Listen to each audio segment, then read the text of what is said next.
जी। चलिए, बहुत बहुत शुक्रिया मुश्ताक इस तमाम जानकारी के लिए आपका। तो इस वक्त एक बड़ी खबर आ रही है, हिंदुस्तानी टेनिस खिलाड़ियों की टीम जाएगी Pakistan. All India tennis association ने इसकी तस्दीक कर दी है। एसोसिएशन के सेक्रेटरी चटर्जी ने इसकी तौसीक की है। ये टेनिस का वर्ल्ड कप है, बाहमी सीरीज नहीं है। एसोसिएशन का ये कहना है। ओलंपिक चार्टर की पासदारी जरूरी है, एसोसिएशन का ये भी कहना है।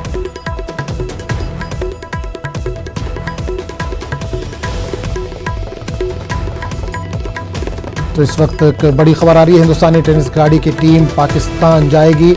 ऑल इंडिया टेनिस एसोसिएशन ने इस बात की तस्दीक कर दी है। एसोसिएशन के सेक्रेटरी चटर्जी ने इस बात की तौसीक की है। ये टेनिस का वर्ल्ड कप है, बाहमी सीरीज नहीं है। एसोसिएशन का ये कहना है। ओलंपिक चार्टर की पासदारी जरूरी है।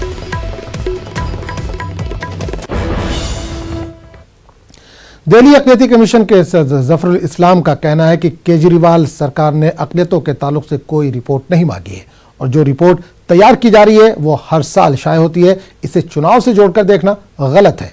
हमारी नुमाइंदा रचना ने जफरुल इस्लाम से खास बात की। दिल्ली के मुख्यमंत्री अरविंद केजरीवाल ने अपने समाज कल्याण विभाग को निर्देश दिया है कि दिल्ली के सभी विभागों में अल्पसंख्यकों की कितनी संख्या है, इसका पूरा ब्यौरा दें। पूरे मसले पर हमारे साथ बात करने के लिए मौजूद हैं माइनॉरिटी कमीशन के अध्यक्ष जफरुल इस्लाम खान साहब। सर, जिस तरीके से अरविंद केजरीवाल साहब ने अपने समाज कल्याण विभाग को निर्देश दिया है कि जो अल्पसंख्यक हैं उनके विभागों में काम कर रहे हैं उसका एक ब्यौरा दिया जाए, तो किस तरीके से देख रहे हैं इसे? पहली बात तो मैं इसको ठीक कर दूं कि केजरीवाल जी ने ऐसा कोई भी ऑर्डर नहीं दिया हुआ है, हमारे इल्म में नहीं है। कम से कम असल में जो हुआ है कि हमारा कमीशन, दिल्ली माइनॉरिटीज़ कमीशन, हर साल एक रिपोर्ट छापता है। उसके अंदर एक सेक्शन ये भी होता है कि मुख्तलिफ जो डिपार्टमेंट्स हैं गवर्नमेंट के, उसके अलावा दिल्ली में जो सारे जो PSUs हैं, पब्लिक सेक्टर यूनिट्स हैं, उसमें जो अल्पसंख्यक हैं उनकी तादाद क्या है, उनके आंकड़े क्या हैं, तो वो उनसे हम हासिल करते हैं और अपनी रिपोर्ट में छापते हैं। जैसे कि ये पिछले साल की रिपोर्ट है जिसके अंदर कि ये आंकड़े मौजूद हैं यहाँ पे, लेकिन इस बार जो हमने किया है वो हमने उसको और दायरा उसका बढ़ा दिया है। सर, आपने भी एक लेटर लिखा था सेक्रेटरी को, उसके बाद ही 12 जुलाई को ये सर्कुलर जारी किया गया कि ये ब्यौरा दें। हुआ क्या कि कुछ डिपार्टमेंट्स ऐसे हैं जो कि एक ही डिपार्टमेंट नहीं, उसके साथ जो है ब्रांचेस भी हैं, उनके सब्सिडरीज भी हैं। उन्होंने क्या किया कि बजाय से अपने सब्सिडरीज और ब्रांचेस से हासिल करके एक सिंगल ब्यौरा हमको देते, उन्होंने अपने डिपार्टमेंट्स को लिख दिया।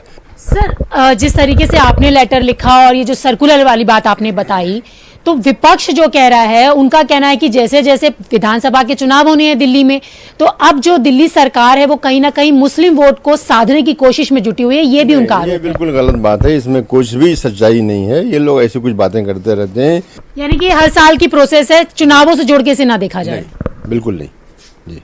तो आपने देखा, ये थे हमारे साथ बात करने के लिए अल्पसंख्यक आयोग के चेयरमैन हमारे साथ बात करने के लिए। उन्होंने कहा कि जिस तरीके की जो रिपोर्ट बताने की बात की गई है वो हर साल की प्रोसेस है, चुनावों से इसका कोई लेना देना यहाँ नहीं है। विपक्ष जिस तरीके के आरोप लगा रहा है वो बेबुनियाद है।